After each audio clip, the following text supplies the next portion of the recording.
I'm about to call out the voiceover industry's 5 biggest lies. And if you've been told any of these, you've been lied to. These lies keep people stuck for years. They keep you waiting. They keep you from actually building a career. So let me set the record straight. By the way, if you don't know who I am, I'm Jesse Carroll. I'm a full-time voice actor and coach. I've booked over 2,000 voiceover jobs. I'm the voice of History Channel's Backroad Truckers. And I'm the founder of VoiceOver School, where we've got 330 plus people right now booking their first jobs, going full-time, and scaling to 6 figures. And you can learn more about that in the description below. And I built VoiceOver School specifically because I was sick of seeing people get fed these lies. So let's break it down. Lie number 1, you need to wait a year before you're ready to audition. You ever heard that before? This is the biggest lie in the industry, and it's designed to keep you paying for coaching longer than you need to. Here's the truth. You should start auditioning immediately. What? Yes, immediately. Not because you're going to book right away, you probably won't, but because auditioning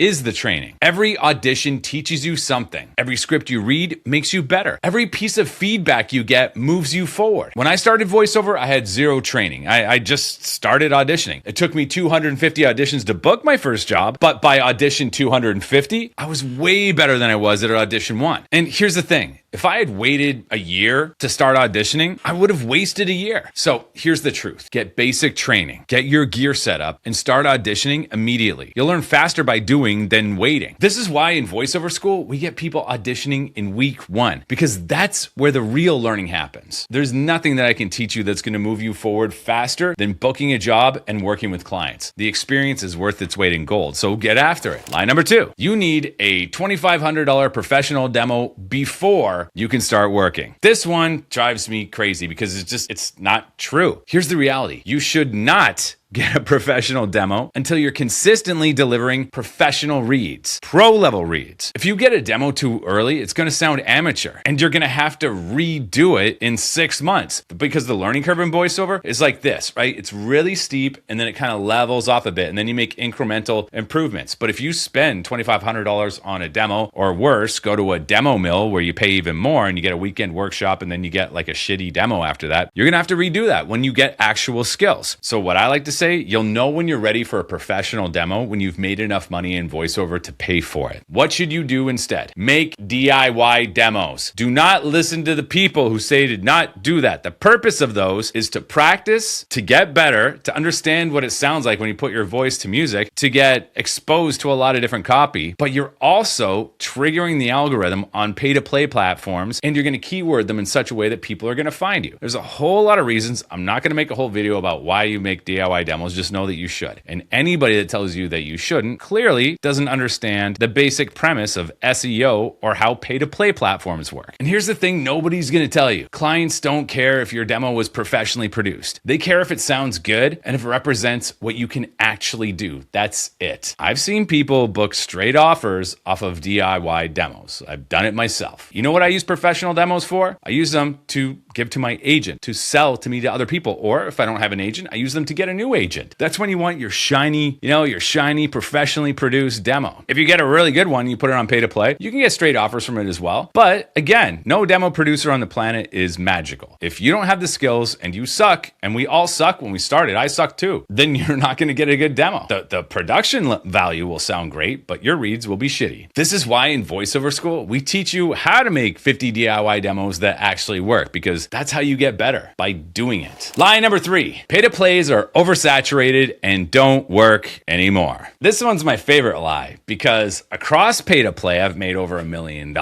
So clearly they work. Here's the truth. Pay-to-plays work if you have a system, if you know how they work. Yes, there's competition, a lot of competition. Yes, there's a lot of voice actors on those platforms, but most of them don't know what they're doing. And also, if you're gonna go the agent route, it's way more oversaturated, they're way better, and you're against way more people when you audition. It's not the other way around. Agents are oversaturated, and your agent might not even be sending your audition in. Here's a sneaky little secret. Most agents, they will send out their audition to all the clients that it's suited for, but they can only send in 3, 4, 5 people for that one job. But they sent it out to 100, or in some of the bigger agencies, a couple hundred. Then they listen to them, or they get a booth director to listen to them, and then they pick out the ones that they like, that they think have the best chance of getting the job, and they send only those in. So you just wasted your time. You think pay to plays are oversaturated? There's a reason like 90% of my income comes from pay to play. And most of the people that are on pay to plays, they have bad demos, they have bad audio, they don't understand how the algorithm works, and they're not auditioning consistently. You can smoke those people. So if you show up with good audio, solid demo, and audition like 30 to 40 times a day, you are going to book. I can't promise you when, but it's going to happen. I've got students in VoiceOver School who are making full-time income just from voices.com and Voice123. It's not a mystery. It's a system. One of my students just cracked $100,000 in her first year, just off those two platforms. The people who say pay-to-play sites don't work are the people who don't have systems. So the truth is, pay-to-plays are a tool. And if you know how to use them, they're incredibly profitable. This is why in VoiceOver School, we teach the exact system that makes pay-to-plays work. How to set up your profile, how to tag your demos, how to audition efficiently, how to get shortlisted and book. It's not magic, it's just a system, that's it. Lie number 4, you need expensive gear to compete. This one's kind of insidious because I like expensive gear and there's some really good stuff out there, but the truth is,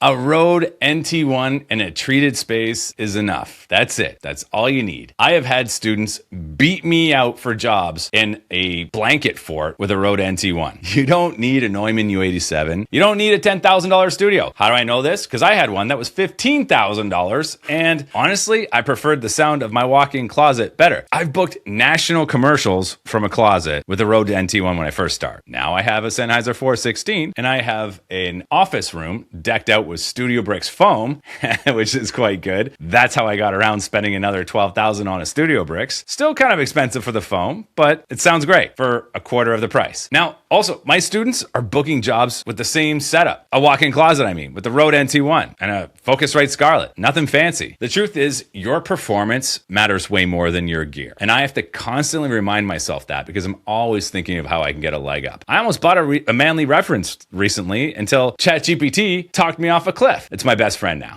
A great performance on a $200 mic will book over a mediocre performance on a $2,000, $3,000 mic every single time. So stop letting gear be an excuse to get started. It doesn't take that much money to get started in voiceover. Get a Rode NT1, treat your space with foam or blankets, and start working. You can get in voiceover for like just the equipment part, getting it all set up, less than $500. And if you get it on sale or get it on Facebook Marketplace, you can probably get it for like $200, like everything that you need and set up. You just got to get inventive. And this is why in VoiceOver School, we show you exactly what gear you need and how to set it up. No upsells, no affiliate kickbacks, just the truth. That's it. Lie number 5, you need an agent to work in VoiceOver. This one stops people before they even start. They think, well, I don't have an agent, so I guess I can't do this. Now, here's the truth. You don't need an agent to build a VoiceOver career. In fact, you shouldn't even try to get an agent until you're already booking. Agents are great. They give you access to jobs you wouldn't see otherwise, big video games or backroad truckers in my case. They help you negotiate better rates when you bring work to them. But that's not how you start. You start with pay-to-plays. Voices.com, Voice123, that's where you learn. That's where you build your skills. That's where you prove you're bookable. Between Voices.com and Voice123, I've cleared over $1 million in my career. And I've got students making full-time income without a single agent. And here's the thing. When you do approach agents, you want to come from a position of strength. You want to show them you're already working, already booking, already professional. Agents don't want to babysit you. They want to work with pros who are already making money and just need help scaling. So the truth is, build your business first on pay-to-plays. Get some wins under your belt, then get an agent to amplify what you've already built. And this is why in VoiceOver School, we focus on the pay-to-plays first.